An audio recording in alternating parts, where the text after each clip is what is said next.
Hello, Joystar TV viewers. I'm your host Nixon Charles from Toronto, Canada. David studio से आपको welcome करते हैं। हम उम्मीद करते हैं कि खुदावंद के फजल से आप सब लोग हिफाजत में होंगे और अपने जो भी खुदावंद ने आपको गिफ्ट्स दिए हैं, तोड़े दिए हैं, खुदावंद उसको आप अपने खुदावंद के जलाल के लिए इस्तेमाल कर रहे होंगे। हमारे आज के जो गेस्ट हैं उनको भी खुदावंद ने एक खास गिफ्ट दिया है सिंगिंग का, जिसको वो उसके जलाल के लिए इस्तेमाल करते हैं। तो मैं बात कर रहा हूं पास्टर आरिफ भट्टी की। तो we welcome you to our Joystar TV के शो में sir. Thank you so much, sir. It's a privilege to be with you. Thank you very much. I know आप काफी बिजी थे, आपने बताया रिकॉर्डिंग्स वगैरह चल रही हैं। So it's amazing, we are thankful कि आपने टाइम निकाला था कि हम बातचीत कर सकें, थोड़ी सी कुछ जान सकें आपके बारे में। तो सबसे पहले तो मैं ये पूछना चाहूंगा कि लेट्स स्टार्ट कि कब से आपने शुरू किया गॉस्पेल सिंगिंग? मैंने 1993 से शुरू किया था। तब मेरी उम्र काफी कम थी और तब से ये है कि मैं खुदावंद की इस खिदमत में हूँ। प्रेज द अपने लॉर्ड। चर्च में ही मैंने स्टार्ट लिया। जो हमारे चर्च का नाम एफडीए चर्च रावलपिंडी, और वहाँ पर मैं छोटी उम्र से ही, टीनेज से ही खुदा की खिदमत हमदोस्ताइश के जरिए से कर रहा हूँ। Amazing amazing. तो वहीं से सिलसिला शुरू हुआ, शुरू से गॉस्पेल सिंगिंग में ही रहे, इसका मतलब आपने कभी हाँ जी, शुरू से ही मैं गॉस्पेल सिंगिंग में ही रहा। बल्कि ये तो मैंने 93 से तो वो थोड़ा सा ज्यादा नुमाया तौर पर आगे आकर जो खिदमत सर अंजाम देना वो है, तो उससे पहले ही चर्च में हम करते थे इस काम खिदमत को। लेकिन 93 से बाकायदा एक जैसे प्रॉपर लोग भी जैसे रिकग्नाइज करते हैं, उस तरह से फिर खुदावंद ने इस्तेमाल करना शुरू किया। तो आप कोई इंस्ट्रूमेंट वगैरह भी प्ले करते हैं कुछ सिंगिंग के साथ साथ कुछ? जी, मैं हारमोनियम और कीबोर्ड प्ले करता हूँ। अच्छा अच्छा अच्छा। Okay, that's amazing because that definitely helps, right. तो आपने बकायदा कोई ट्रेनिंग ली इसकी सिंगिंग की या इंस्ट्रूमेंट प्ले करने की, हारमोनियम वगैरह? खुदा की हमदोस्ताइश करते करते भी सीख रहा था मैं, और उस दौरान बहुत सी लर्निंग का प्रोसेस साथ साथ चल रहा था। लेकिन बाकायदा जो मैंने तालीम हासिल की वो मैंने थोड़ा सा बड़ा होके की मैंने, और वो पास्टर इस्कियल रोश और पास्टर यूसुफ नवाब हैं लाहौर में, तो वो बड़े हुआ कि मैंने उनसे भी सीखा। और इसके अलावा पीटर जॉन है रावलपिंडी में हमारे, काफी वो बुजुर्ग हैं, और वो वेस्टर्न म्यूजिक थ्योरी मैंने उनसे सीखी। अच्छा अच्छा। चलिए, ये तो बहुत मतलब पास्टर हिचकल सरोज खासतौर पे बहुत बड़ा नाम है। सब सब कम्युनिटी जानती है, Christian community in Urdu Hindi Punjabi speaking Christian सब उनके नाम से वाकिफ हैं। इसके से भी अलावा सीखा। सैमुअल गिल साहब भी थे हमारे रावलपिंडी में, तो गाए बगाए उनसे भी, क्योंकि उनके भी अराउंड रहे अच्छा, और उनसे भी काफी कुछ सीखा। That's amazing, that's amazing. तो अभी आजकल आप चर्च के साथ मुंसलिक हैं, इसके अलावा मेरे ख्याल में आप जब आप देखते हैं कि आप मुल्क से बाहर भी जाते हैं खुदावन के नाम को जला देने के लिए सिंगिंग बिल्कुल, के जरिए से। चर्च के साथ भी मुंसलिक हैं, और इसके अलावा जब दूसरे लोग बुलाते हैं तो मुल्क में और मुल्क से बाहर भी जाके खुदावंद की खिदमत करते हैं, और जो अपना तोड़ा उसको इस्तेमाल करते हैं, जो खिदमत का, कलाम सुनाने का और हमदोस्ताइश का। बिल्कुल बिल्कुल, बहुत जरूरी है ये, क्योंकि जैसे खुदावन के कलाम में लिखा है कि जो भी गिफ्ट आपको दिया गया है उसको आप इस्तेमाल करें, दबा के नहीं रखें, चाहे जो भी है आपका। खासतौर पे अगर म्यूजिक का है, हम देख रहे हैं कि इन दिनों में खुदा के फजल से बहुत अच्छे अच्छे new talents, new singers, musicians आ रहे हैं, और हम बड़ा खुशी होती है देख के यंगर जनरेशन बहुत अच्छा काम हो रहा है। सो बिल्कुल ऑफ कोर्स बिल्कुल we see you. Go ahead. बिल्कुल जी, जो यंगस्टर्स हैं उनको देख के खुशी होती है जब वो अच्छा काम कर रहे हो। जी क्योंकि मैं भी अब थोड़ा सा वो जो बिल्कुल अभी जो यंगस्टर्स आ रहे हैं उनसे तो काफी एज में ज्यादा हूँ, तो अब मैं ये कह सकता हूँ कि मुझे खुशी होती है उनको भी देख के, और यस। खुद भी ये हम सीख ही रहे हैं। हम्म। लेकिन ये वाकई आपने सही कहा कि काफी पहले इतना नहीं था, अब यंगस्टर्स में बहुत ज्यादा हमदोस्ताइश का शौक है, तो दैट्स राइट। इसकी ये बड़ी एनकरेजमेंट की बात है। Definitely definitely. और खुशी होती है और बड़ा अच्छा काम होता है, मतलब प्रोडक्शन वाइज भी। मैं जब बात करूँ कि आजकल गॉस्पल सॉन्ग सिर्फ पहले तो कैसेट्स में होते थे, आजकल तो हम बकायदा उसकी अच्छी वीडियोस बनती हैं, प्रेजेंटेशन बहुत अच्छी होती है। तो पहले ये आपका, चीज नहीं। जी जी, गो अहेड। और तो अब आपका अपना शुक्र वहाँ पे सेटअप है पूरा, मतलब यू हैव अ स्टूडियो, और हाउ डज इट वर्क, आप किस तरह से काम करते हैं, कुछ थोड़ा सा बताएं हमें इसकी बैकग्राउंड। जी, हम यहाँ पर स्टूडियो तो नहीं है, लेकिन हम लोग जब भी जरूरत होती है तो स्टूडियो हायर करके तो वहाँ रिकॉर्डिंग कर लेते हैं। और फिर वीडियो के लिए भी ये हायरिंग करके तो वीडियो टीम जो भी अवेलेबल हो उनको हायर करके और रिकॉर्डिंग कर लेते हैं। ठीक इस है। तरह से फिर गीत तैयार होता है और फिर लोगों तक पहुंचता है। यस यस, काफी चीजें इन्वॉल्व होती हैं मेरे ख्याल में, अब कुछ लोगों को अंदाजा तो हो ही गया होगा कि स्टार्ट्स बेसिकली, सबसे पहले तो ज़ाहिर है गीत की सिलेक्शन, आप खुद गीत लिखते हैं या ज्यादातर आप किसी से लिखवाते हैं, हाउ डज इट वर्क, मुझे कुछ इसके बारे में। मैं ज्यादातर खुद ही गीत लिखता हूँ और कंपोज भी खुद ही करता हूँ। वाह, और अमेजिंग। जी, क्योंकि वो ये भी खुदा का शुक्र हो कि ये खुदा ने गिफ्ट ये भी दिए हुए, सो इनको ये भी मैं खुदा का शुक्र अदा करता हूँ कि कर सकता हूँ। तो उससे हेल्प हो जाती है कि जो भी गीत नया बनता है उसको फिर रिकॉर्ड कर लेते हैं। That's amazing, that's amazing. तो गीत लिखने कंपोज करने में हिस्कल साहब का आपने नाम लिया, तो उनकी कोई रहनुमाई होगी जाहिर है इसमें आपके साथ, कुछ थोड़ा बताना चाहेंगे इस बारे में। एज सच मैंने उनसे क्लासेस कोई नहीं थी, नहीं किसी भी चीज की, अच्छा। म्यूजिक की भी।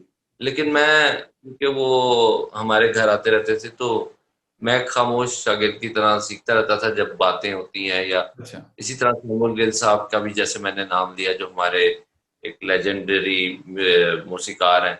हम्म।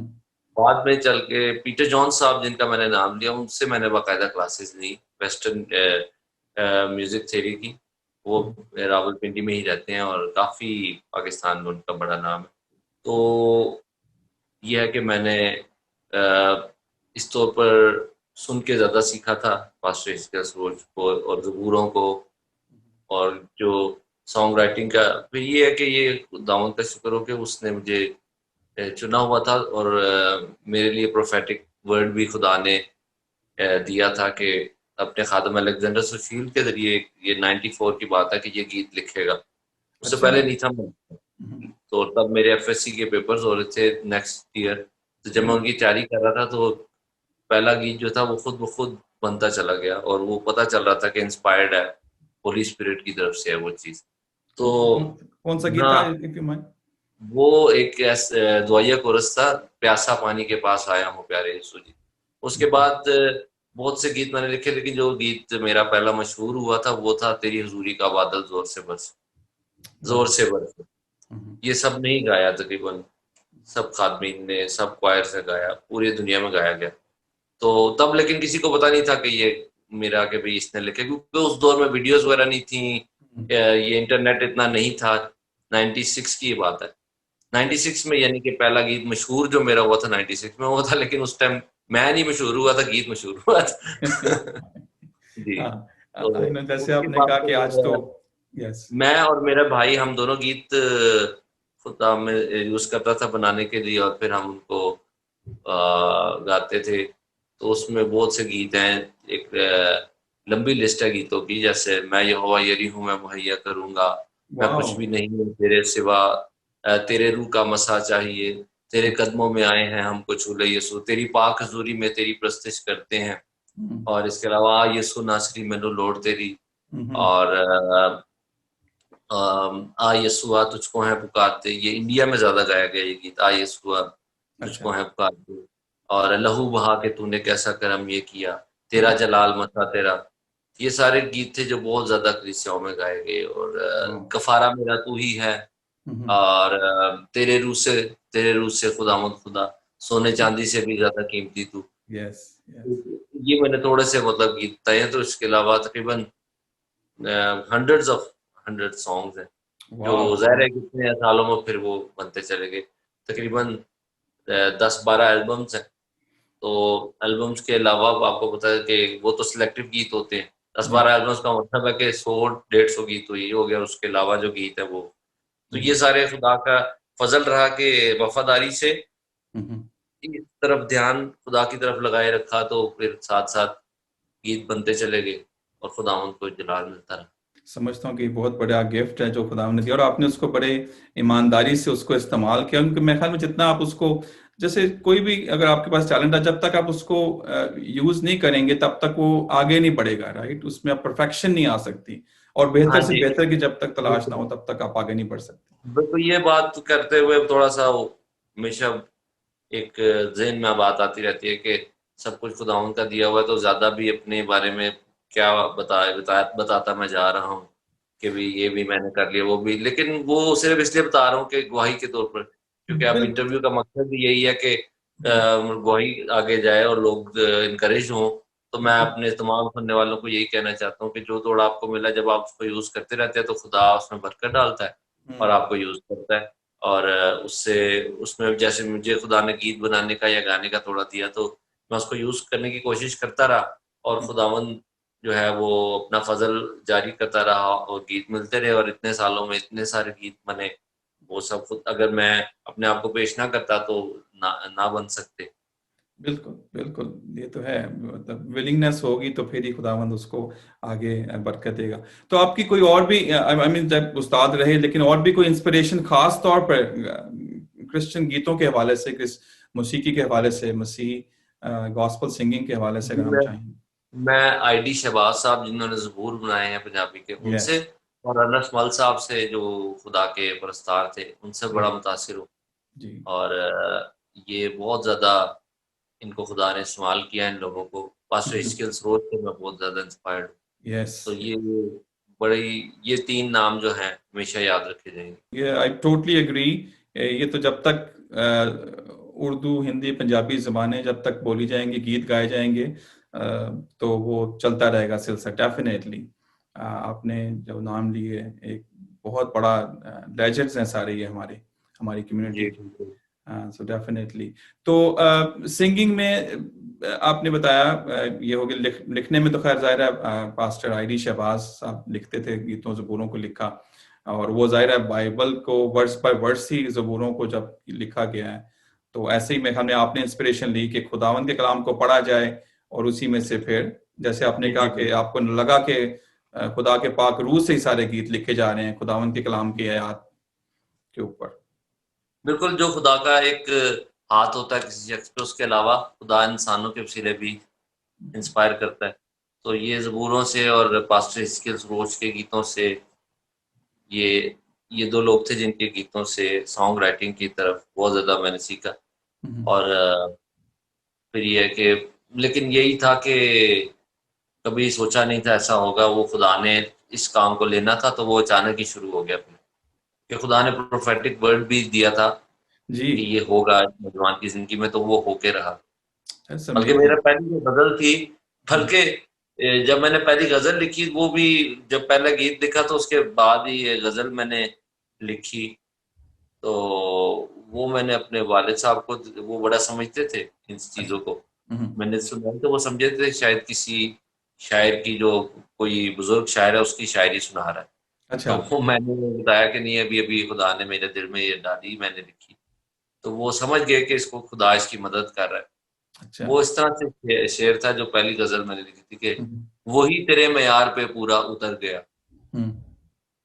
वही तेरे मयार पे पूरा उतर गया, वाह।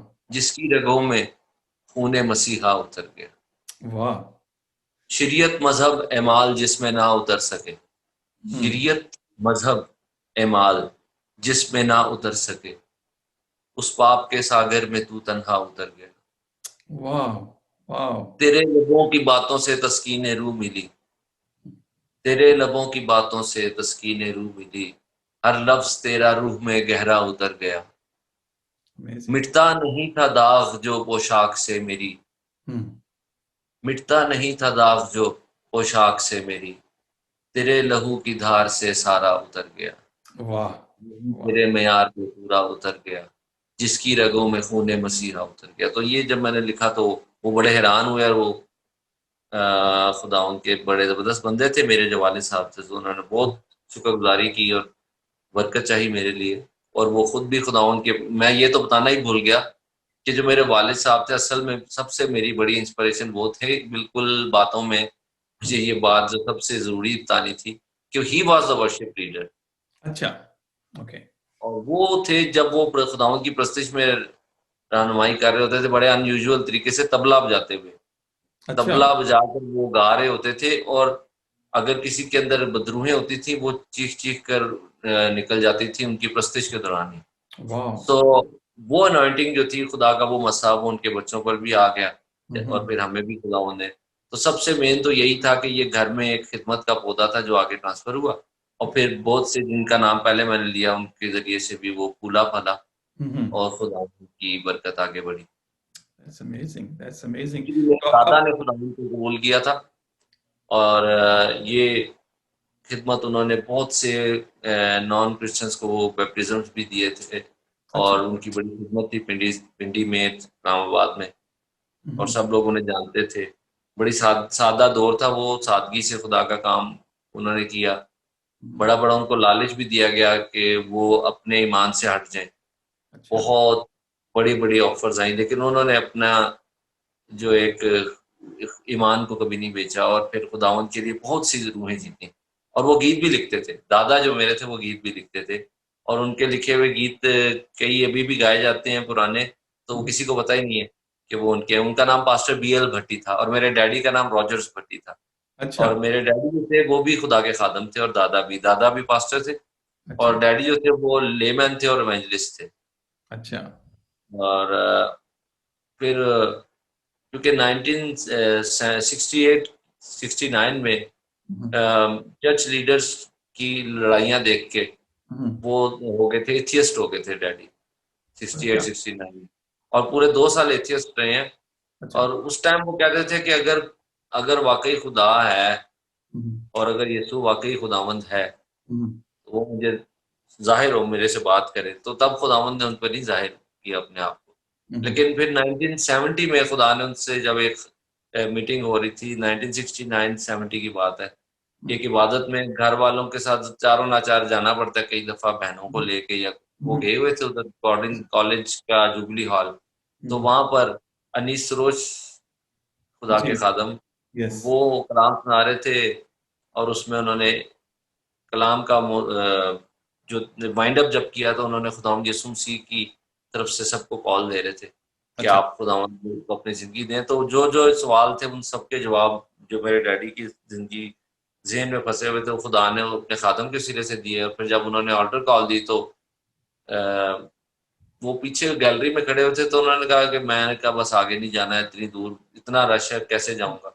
हम्म। लेकिन फिर उन्होंने जब ये कहा कि शायद आप ये सोच रहे हैं कि मैं आगे कैसे जाऊंगा, हम्म। लेकिन आप याद करें कि खुदावंद यीशु मसीह सलीब उठाकर जब गया, तो यस। वो कोई आसान बात नहीं थी। तो हम्म। कह रहे फिर तो बस मैं गिरता पड़ता आगे गया, रो रो के मैंने खुदावंद को अपनी जिंदगी दी। और फिर उससे नेक्स्ट ईयर वो अपने घर में जब सो रहे थे हम्म। सहन के अंदर, अच्छा। खुले आसमान के नीचे, हम्म। तो उस टाइम खुदावंद यीशु मसीह उनके सामने आके खड़े हो, वाह। और खुदावंद ने कहा कि तू कहता था हम्म। कि मैं देखना चाहता हूँ, हम्म। देख मैं तेरे सामने हूँ। तो वाह। उस वक्त वो रोना शुरू हो गए, और सारे घर वाले जाके क्या हुआ है। और उन्होंने कहा मैंने अपने खुदावंद का जलाल देख लिया। फिर वो सारी जिंदगी खुदावंद की खिदमत करते रहे, और इतने मौजज़ात और इतने लोग खुदावंद के पास आए उनके जरिए से। तो ये बताना ज़रूरी होता है, क्योंकि that yes. Is the legacy that has to be told. और यस। मेरी ज़िंदगी में उनका बड़ा कंट्रीब्यूशन है। मैंने उनको हमेशा खुदावंद की प्रस्तिश करते हुए और शुक्र करते हुए देखा। उनको यहाँ तक कि जब फालिज भी हुआ था, तब भी वो अपने कमज़ोर जुमलों से खुदावंद की गवाही देते रहे। जो लोग उनके पास हाल पूछने आते थे, उनमें से कई खुदावंद को कबूल करके गए। आमेन। सो और खुदावंद ने उन्हें हील भी किया था उससे, और फिर खुदावंद में वो सो गए। लेकिन ये सारी चीज़ें मुझे याद हैं। और हम लोग तो छोटी उम्र में इसी वजह से ही वो, जैसे मैंने बताया ना कि ये खुदावंद की खिदमत में और बड़े ज़ोरदार तरीके से इस्तेमाल, हम छोटे से थे तो एक एक शख्स के अंदर बदनुएँ थी, तो वो निकल गई। हम लोग दुआ करें, हमें बस ये पता था दुआ करनी है, खुदावंद का होली स्पिरिट यहाँ मौजूद है। सादा ईमान था, और मतलब हम बड़ा मशहूर हो गए थे कि अच्छा। छोटे-छोटे बच्चे दुआ करते, दुआ कर देने थे, बदनुआ निकल दिया। और उसी माहौल में बढ़ते रहे और खुदा ने उसी कुदरत ने रोटी बर्सिश मिलती इस्तेमाल करना शुरू कर दिया और अभी तक कर रहे हैं। है। Amen, that's तो ये amazing. उनके नाम को। तो मतलब ये बेसिकली आपके फादर और ग्रैंडफादर इसी जी जी खुदावंद की खिदमत में थे, और उनको भी ये गिफ्ट था, जो कि जैसे आपने कहा कि जी कन्वर्ट एक किस्म का मसा जो था वो आगे चलता गया। जी जी बिल्कुल, क्योंकि कलाम में लिखा है कि खुदाउन की वफादारी पुश्त दर पुश्त रहती है। सब कुछ रहती है, बिल्कुल, और उसको हम जिंदा मैंने मिसाल इसको ये देख भी लिया, सकते एक दफा मैं गौर कर रहा था कि मैं एक एग्जाम्पल बाइबल में से देखा था कि हिजकिय्याह बादशाह जो हैं। खुदावन के साथ बहुत ज्यादा क्लोजली चल रहा था, उसका बाप खुदावन में नहीं था, बिल्कुल भी नहीं था। वो उसका बाप जो था वो बिल्कुल खुदा के खिलाफ चला, लेकिन अचानक ही उसका बेटा खुदावन में इतना ज्यादा, तो कैसे ज़हन में आता कि ये कैसे हो गया कि हम्म, बाप तो ऐसा था और बेटा इतना अच्छा कैसे निकला है। तो हम्म, वहां एक जगह लगे कि वो अपने बाप दाऊद की राह पे चला, यानी दाऊद तो उसका परदादा भी हाँ, शायद बिल्कुल, ज्यादा था, पीछे लेकिन वो क्योंकि खुदावन, अगर मैंने खुदावन को जिंदगी दी है तो मेरे बेटे के पास ये मौका है हम्म, कि वो भी खुदावन के साथ चले, वो बरकत उसके लिए है। लेकिन अगर बिल्कुल, वो नहीं चलता, ये हम्म, उसकी अपना डिसीजन है। हम्म, लेकिन वो खुदावन ने जो वादा किया है, हो सकता है मेरे बेटे का आगे बेटा, उसके लिए भी वो अपॉर्चुनिटी मौजूद है, क्योंकि वो पुश्त दर पुश्त खुदावन की जो है वादा वो है मौजूद।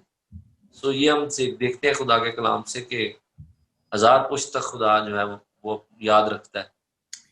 Yes, this is amazing. देखें आज की रियल लाइफ में हम इसको, जैसे हम जो चीज पढ़ते हैं बाइबल में, उसी को हम अपनी आज की जिंदगी के दौर में देख रहे हैं, जिंदा मिसाल जैसे आपने बताया कि जी जनरेशन जी से चल रहा है। आपके खानदान में ऐसे और भी बहुत से खानदानों में खुदावन की जो ब्लेसिंग है, जब आप वो देता है तो वो आगे से आगे चलती है। That's amazing, that's amazing. और ये जबरदस्ती कभी नहीं करता खुदा, और वो हर नेक्स्ट जनरेशन की आज़ाद मर्जी होती है, अगर वो चाहे तो उस लेगेसी को अपनाए और खुदावन की उस वफादारी को कबूल करे, और चाहे तो वो रिजेक्ट भी कर सकते हैं। You're absolutely right। कभी भी खुदावन ने फोर्स तो ना किया है ना वो करता है, फ्री विल दी है साथ ही, जिसमें उसकी इंसान की पूरी मर्जी है। अगर वो चाहे कि खुदावन की राह पे चले, अगर नहीं जाना चाहता तो वो भी कभी उसको इस चीज में कभी फोर्स नहीं किया जाएगा। दैट्स बिल्कुल सही बात आपने कही। तो आजकल आपके क्या प्रोजेक्ट्स, कोई नए अपकमिंग प्रोजेक्ट्स कोई आ रहे हैं कुछ? जी रिसेंटली खुदावन ने 3 साल हो गए हैं हमें, एक ग्रुप की सूरत में भी हम खिदमत कर रहे हैं जिसका नाम साउंड ऑफ वर्शिप है, जी। और जिसमें लियो ट्विंस हैं मेरे साथ, और भाई याशिर गफूर है, और हम्म, भाई हारून यूसुफ है हमारे हम्म, भाई है। हम और भी इसमें अब नौजवान शामिल होते जा रहे हैं, तो हमारा मकसद यही है कि खुदावंद को जलाल दिया जाए। तो फिर हम बाहर के मुल्क भी, यूके भी गए थे, वहाँ पे भी बहुत ज़्यादा खुदावंद ने हमें इस्तेमाल किया। और इन दिनों हम उसी सिलसिले में एक प्रोजेक्ट कर रहे हैं जो कि मंजर आम पर आ जाएगा कुछ मंथ बाद। पंजाबी ज़बूरों को हम कर रहे हैं तैयार, ताकि लोगों तक पहुँचे और उससे खुदावंद को जलाल मिले। That's amazing. सो मतलब जो म्यूजिक है वो सारा आप लोग जो है, आपने जैसे जिक्र किया लियो ट्विंस, दे आर अमेजिंग। हमारी कौम के लिए एक बहुत फख्र की बात है। बहुत अच्छा, बहुत अच्छे म्यूजिशियंस, यंग टैलेंट। और आप, जाहिर है आप, खुदा ने बहुत अच्छी आवाज आपको दी है, और आप उसको खुदावन के जलाल के लिए इस्तेमाल करें। That's amazing. तो this will be coming in next few months. आप कह रहे हैं कि कुछ गीतों को, जबूरों को, सॉरी, दोबारा हाँ से। जी, ज़बूरों का, हाँ जी, बड़ा अच्छा वो एक अच्छे लेवल पर वो होगा। वो जब आएगा तो ज़रूर खुदावंद के नाम को उससे जलाल मिलेगा। बस कुछ अभी इसकी तैयारी जारी है, और कुछ मंथ्स के बाद वो तमाम मीडियाज़ पर आ जाएगा, जहाँ-जहाँ भी खुदा मौका देगा, लोगों तक पहुँच जाएगा वो। और कोई बात आप कहना चाहें खास गॉस्पल सिंगिंग के हवाले से हमारी यूथ के लिए, कोई मैसेज आप मैं देना चाहें? यही मैं यही कहना चाहता हूँ कि अ, नौजवानों के अंदर जो तोड़े हैं, ना सिर्फ ये कि उनको खुदावंद के लिए इस्तेमाल करें, बल्कि डेडिकेट भी करें तो और ज़्यादा अच्छा है। हम्म, क्योंकि जब आप अपने आप को खुदा के लिए मखसूस करते हैं, तो वो डबल हो जाती है बरकत। हम्म, खुदा के लिए इस्तेमाल करना वो भी एप्रिशिएबल है, और लेकिन अगर कोई अपने आप को खुदा के लिए मखसूस करता है हम्म, कि मैं उसी का काम करूँगा, वो उससे भी ज़्यादा अच्छी बात है। तो हम्म, मैं तो यही कहूँगा कि सब नौजवान जिनके पास तोड़े हैं वो खुदावंद के लिए ही इस्तेमाल करें तो बहुत अच्छा है, क्योंकि उसके नाम के लिए जीना सबसे बेस्ट है और इससे खुदावंद को इज्जत और जलाल मिलता है। लेकिन अगर वो खुदावंद के लिए वैसे भी इस्तेमाल कर रहे हैं तोड़े तो वो भी हम अप्रिशिएट करते हैं और बहुत अच्छी बात है, और करते रहें और ज़्यादा करें ताकि खुदावंद के नाम को जलाल मिले, क्योंकि हर तोड़े का इस्तेमाल रूहें बचाने के लिए, क्योंकि वो जो जब हम उसको यूज़ करते हैं तो बहुत बहुत सी जिंदगियां खुदावंद को अपना शख्सी निजात दहिंदा कबूल करती हैं। तो सिर्फ कलाम जो वाज है, वाज की सूरत में कलाम लोगों तक सिर्फ नहीं पहुंचता, बल्कि हम जब गीत भी गाते हैं या गीतों के दौरान लोगों को गाइड करते हैं तो उससे भी खुदा का कलाम लोगों तक पहुंचता है और उस लोगों की जिंदगियां तब्दील होती हैं। सो आप अपने आप को खुदावंद के हज़ूर रखते जाएं और कोशिश करें कि अपनी ज़िंदगी में खुदावंद की खिदमत करते रहें। Yes, that's amazing। आपने बड़ी अच्छी बात की। सिर्फ यही नहीं कि हम सेकुलर वर्ल्ड में भी रहें, उसको भी चलाते रहें और साथ साथ ये कहें कि चलो ये भी ठीक है जी, हम ये भी कर सकते हैं। जैसे आपने कहा डेडिकेट करना, मतलब जैसे आपने यंग एज से ही आपने बताया कि अपने आप को आपने महसूस कर दिया कि मैंने बस यही है, यही करना है, और खुदावंद बरकत देते हैं। अपनी जिंदगी के कोई आप ऐसा वाकया समझते हो कि कोई बहुत बड़ा मुआवजा जिसे कह सकें कि खुदावंद की खिदमत को आपने चूज किया, जब कोई ऐसी बात आपके जहन में आती है आप शेयर करना चाहें एज अ विटनेस, गवाही हमारे सुनने वालों के लिए, तो बहुत अच्छा होगा अगर आपके जहन में कोई ऐसी साल बात। का था जब मुझे होली स्पिरिट का बैप्टिज्म हुआ था, और मैं उससे पहले बहुत शौक रखता था कि खुदावंद जैसे मैं अपने बड़ों को देखता हूँ दुआ करते हुए मुझे भी ये बरकत मिले। तो मैं उससे पहले मैंने 9 साल की उम्र में जब मैं अपने चर्च में इबादत हो रही थी, तब हम ज़्यादातर बाहर ही खेलते रहते थे, तो इतना हम इबादत का में बोर ही होते थे। तो उस दिन फिर ऐसा अजीब काम हुआ कि खुदा के कलाम जब हुआ तो वो मेरी ज़िंदगी को निजात का तजर्बा हुआ। मुझे नए सिरे से नई पैदाइश का तजर्बा, बॉर्न अगेन होने का तजर्बा मुझे हुआ। तो उस दिन बहुत मेरे अंदर एक नई खुशी आई। फिर 2 साल बाद मुझे होली स्पिरिट का बैप्टिज्म हुआ, तो वो हमारे घर में प्रेयर मीटिंग हो रही थी उस दौरान। जब खुदावंद का रूह कुछ मुझ पर नाजिल हुआ, खुदा का रूह मुझ पे ठहर गया, तो मेरा दिल कर रहा था कि इबादत सारी ज़िंदगी ना ख़त्म हो। और वो ज़ाहिर-सी बात है दुआ रबानी के बाद लोग मिल रहे थे और मैं नीचे ही सजदे में था और मैं दुआ कर रहा। मेरा दिल चाह रहा था, 11 साल का बच्चा था मैं, और मेरा दिल चाह रहा था कि बस मैं इधर पड़ा ही रहूँ खुदा की हज़ूरी में, क्योंकि खुदावंद का रूह मुझ पर था। फिर मैंने अपनी अम्मी से रात को पूछा कि क्या इस तरह से और भी दुआ मैं कर सकता हूँ, या तो सादगी में पूछा था। उन्होंने कहा नहीं, नहीं जितना भी करो। मेरे भाई को भी खुदावंद ने रूह से मामूर किया और हम दोनों बैठ गए और हम कुछ सुबह 4-5 बज गए तो हमारे दादा ने आके कहा कि अब इन्हें कहो के सो जाएँ। तो हम एक 5-6 घंटे से हमारे हाथ ऊपर थे और हमारी आँखों से आँसू जारी थे और ऐसे लग रहा था कि ऊपर से कोई आबशार है जो हम पे गिर रही है। और ये जब उन्होंने कहा कि सो जाओ तो मैंने तकरीबन रोने के अंदाज में दादा को कहा कि नहीं, नहीं थोड़ा-सा और हमें टाइम दे दें। तो अभी तो हमें वो मज़ा आना शुरू हुआ है, और वो हालाँकि आ ही रहा था शुरू से, लेकिन किसी तरह था कि वो ना रोकें। ये थोड़ा हैवी तजुर्बा था। मैं बहुत कम इसको शेयर करता हूँ, लेकिन ये सच्चाई है। मैं बताना चाहता हूँ कि ये रियल बात है। कई लोग इस बात की बड़ी मुखालफत करते हैं। आजकल मैंने काफ़ी देखा है कि खुदा के रूह कुद्स के तजुर्बात को काफ़ी लोग क्रिटिसाइज़ कर रहे हैं। वो इसलिए क्योंकि शायद कई लोगों ने गलत नमूना अपनी ज़िंदगियों के पेश कर दिए, जिस वजह से लगता है कि वो तजुर्बात ही गलत है। लेकिन ये कभी भी दोनों चीज़ों को मिक्स नहीं करना चाहिए। खादमों की गलत लाइफ स्टाइल्स और उनकी उससे ठोकर खिलाने वाले रवैयों से वो तजुर्बात गलत नहीं हो गए जो उनको हुए हैं, या जो वो तजुर्बात खुदावंद ने उनकी ज़िंदगी में, क्योंकि मैं खुद आपके सामने बैठा, मैं खुदावंद बड़ी दयानतदारी से आपको बता रहा हूँ कि उस वक़्त उस कमरे में क्या हुआ। मैं 11 साल का बच्चा था, मुझे किसी ने आके कोई पट्टी नहीं पढ़ाई थी और ना ही इतना उस टाइम कोई मेरे ऊपर कोई वर्क भी नहीं कर रहा था। ये डायरेक्ट मुझे खुदावंद का जो जब तजुर्बा हुआ मैं वो आपको बता रहा हूँ। और जब दूसरी बार दादा आए उन्होंने कहा भई अब सो जाओ, उन्होंने लाइट बंद करवा दी। हमने कहाँ सोना था। हम उठे, हम दोनों भाई उठे और हम ड्राइंग रूम में चले गए और वहाँ हमारा सोफ़ा सेट था। उसके पीछे हम छुप के दुआ करना शुरू हो गए और 3-4 घंटे और दुआ करते रहे, करते रहे। उस दौरान फिर डेली हम दोपहर को फिर दुआ शुरू होते और दिल ही नहीं था करता खुदा की हज़ूरी से उठने को, क्योंकि जब किसी को खुदा का रूह किसी के अंदर आता है इस तौर पर, तो ये एक अजीब तजुर्बा होता है और बयान से बाहर बात है। मैं सबको यही कहूँगा कि हमेशा तैयार रहें खुदावंद की नई से नई बरकत को पाने के लिए, क्योंकि जब हम हमें कई दफ़ा ये आदत पड़ जाती है कि हम हर वक़्त तोलते रहते हैं और क्रिटिसाइज़ करते रहते हैं, अपना वक़्त ज़ाया करते रहते हैं। अगर खुदावंद की कोई बरकत आपको खुदा दे रहा है तो उसको रिसीव करें जो बाइबल में लिखी हुई है, और कई इसी में पड़े रहते हैं, नहीं जी ये इस ज़माने में पता नहीं है या नहीं है, तब था या नहीं था। कुछ भी हो, आप कलाम में लिखा है रूहानी नेमतों की आरज़ू रखो।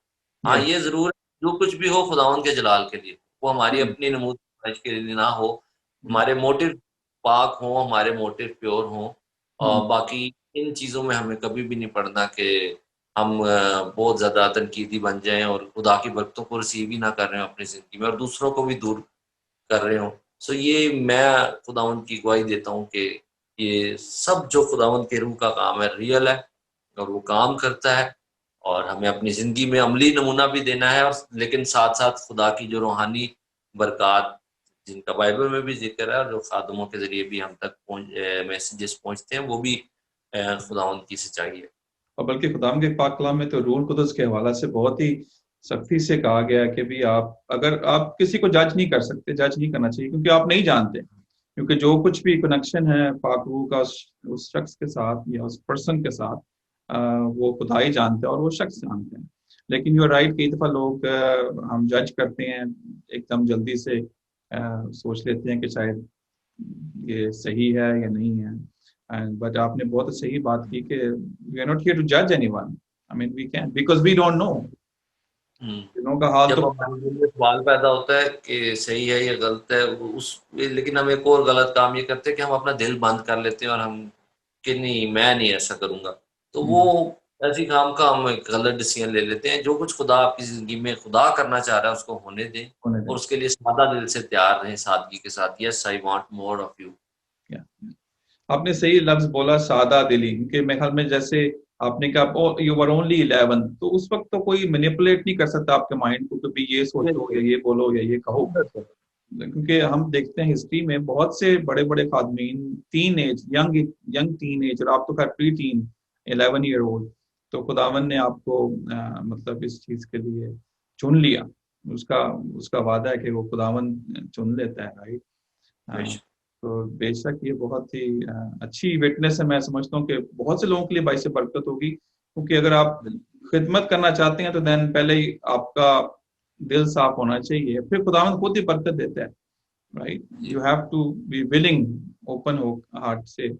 विलिंग होगी तो खुदावंद जरूर उसमें डालेगा, और जिस राह पे भी वो चाहता है आपको लेके जाना, वो लेके जाएगा। अब मैं रिक्वेस्ट करूंगा आपसे कि अगर हो सके तो एक गीत हमारे जॉयस्टा टीवी व्यूअर्स के लिए अगर आप गा सकें।